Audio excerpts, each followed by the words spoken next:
Assalamualaikum dan salam sejahtera. Saya Hafiz Omar. Hari ini hari Jumaat 10 April dan hari ini kita akan meneliti carta euro dan pound untuk mengenal pasti potensi hala tuju pasaran. Seperti yang dapat dilihat, euro berjaya bertahan daripada tekanan penurunan dengan pembeli menolaknya semula ke paras tertinggi dalam tempoh sebulan. Pound Britain turut menunjukkan hala tuju yang sama walaupun ia hanya sedikit di bawah paras puncak sebulannya sendiri.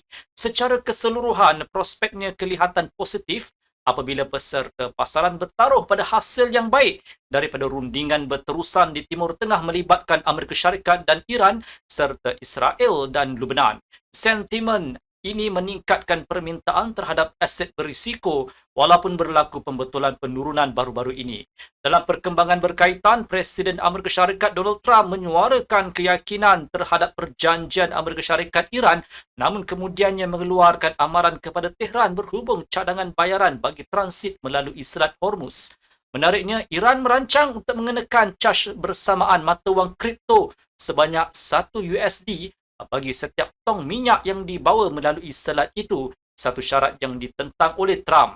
Presiden seperti ini boleh membawa implikasi besar kerana negara lain yang terlibat dalam transit komoditi mungkin akan mengikut langkah yang sama, sekaligus berpotensi mengganggu infrastruktur tenaga dan menjejaskan harga komoditi global.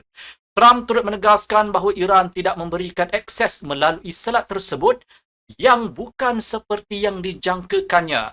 Buat masa ini, Selat Hormuz masih sebahagian besarnya tertutup dengan pemilik kapal masih menunggu penjelasan lanjut mengenai keadaan semasa. Walaupun tindakan ketenteraan Amerika Syarikat dan Iran hampir terhenti, ketidaktentuan akan terus kekal sehingga rundingan rasmi berlangsung. Untuk makluman, wakil Amerika Syarikat dan Iran dijadualkan bertemu di Islamabad, Pakistan pada 11 April, manakala wakil Israel dan Lebanon akan mengadakan pertemuan pada 14 April. Salah satu tuntutan utama Iran ialah menghentikan serangan Israel terhadap Hezbollah di Lebanon. Hasil rundingan ini amat penting kepada peserta pasaran kerana ia boleh membawa perubahan positif dalam pasaran sekaligus membolehkan euro dan pound Britain mengukuh. Melihat kepada data hari Khamis pula, KDNK Amerika Syarikat telah disemak kepada kadar yang lemah 0.5% berbanding anggaran awal 0.7%. Selain itu, tuntutan pengangguran awal di Amerika Syarikat meningkat yang memberi tekanan kepada dolar. Indeks harga teras PCE bagi Februari pula menepati jangkaan pasaran dan tidak mencetuskan sebarang reaksi ketara. Sekarang mari kita lihat kalender makroekonomi hari ini. Ia merangkumi data harga pengguna dari Jerman yang telah pun diterbitkan. Pada bulan Mac, kadar inflasi di ekonomi terbesar Eropah itu menepati anggaran awal dengan peningkatan bulanan sebanyak 1.1% dan kenaikan tahunan sebanyak 2.7%. Data ini memberi kesan yang kecil kepada sentimen pasaran.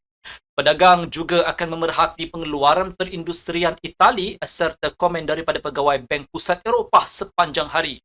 Kemudian tumpuan akan beralih kepada data inflasi Amerika Syarikat. Indeks harga pengguna bagi Mac dijangka menunjukkan kenaikan sebanyak 0.9% meningkat daripada 0.3% pada Februari. CPI tahunan pula diunjurkan meningkat kepada 3.3% berbanding 2.4% sebelum ini.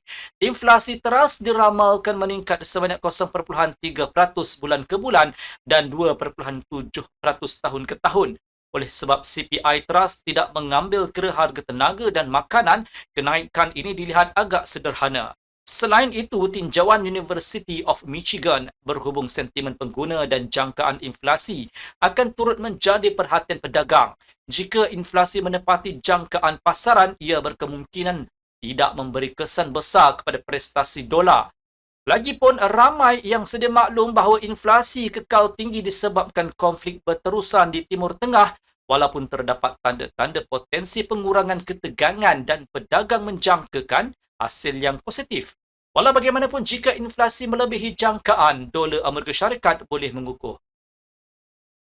Beralih kepada analisis teknikal, carta 1 jam euro US dollar menunjukkan bahawa penurunan diikuti false breakout pada 1.1681 atau 1.1645 boleh membuka peluang pembelian bagi pasangan itu.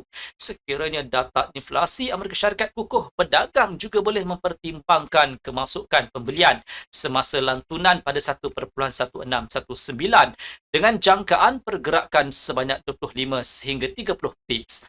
Bagi mereka yang ingin membuka penjualan, peluang boleh muncul pada 1.1719 selepas false breakout atau jika harga menembusi dan mengukuh di bawah 1.1681.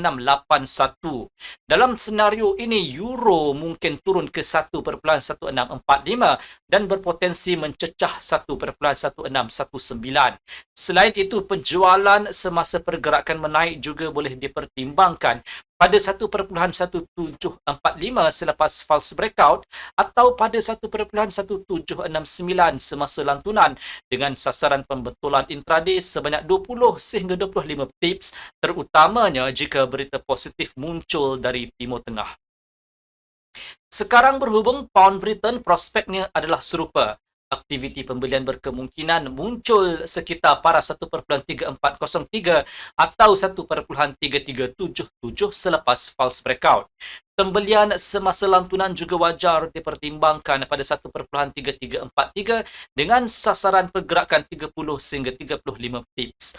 Kemasukan penjualan boleh dipertimbangkan pada 1.3429 atau 1.3453 selepas false breakout.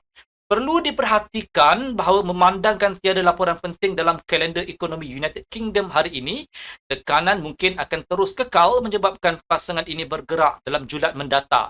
Penjualan semasa lantunan akan relevan pada 1.3481 dengan sasaran pembetulan intraday sebanyak 25 sehingga 30 tips. Sekian video analisis dari saya Hafiz Omar dan semoga berjumpa lagi.